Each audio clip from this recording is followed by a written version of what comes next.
Sabi mo nga, dalawa lang yan. Mm. Mayroon talagang maghihiganti. Meron naman pong ipagpapasa Diyos na lang.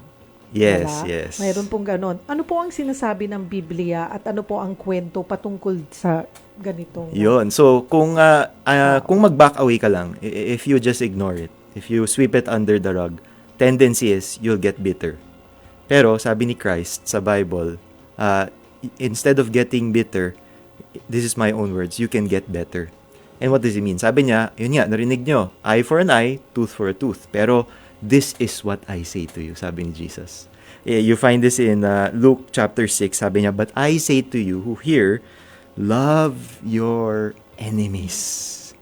Pag narinig ko pa lang yun, parang, parang hindi ko ata kaya yun. Sabi niya, do good to those who hate you, bless those who curse you, and pray for those who mistreat you. Grabe. So, yung ginawa ni Jesus sa pagsasabi nun is, you go beyond what is normal in the world. Sa world, ayan, di ba? Kung ano yung ginawa sa'yo, gagawin mo rin. Pero sa kanya, no. You do a counter-cultural thing. Sabi niya, you love your enemies. Love your enemies. Do good to them. Pray for them. Bless them.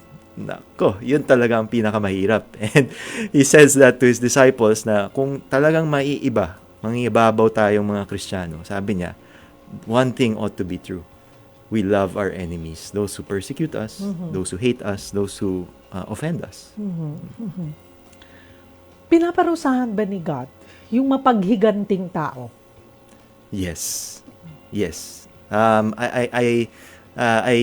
Yung marami akong nababasa sa Bible na sabi ni God mismo, dear friends, huwag niyong ipaghiganti yung sarili niyo.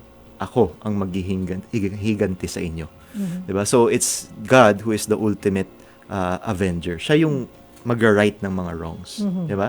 So, He leaves that to Himself, pero tayo, yung role natin is to love them. Diba? Kasi, when we love our enemies, that's the only way to win them to God. No?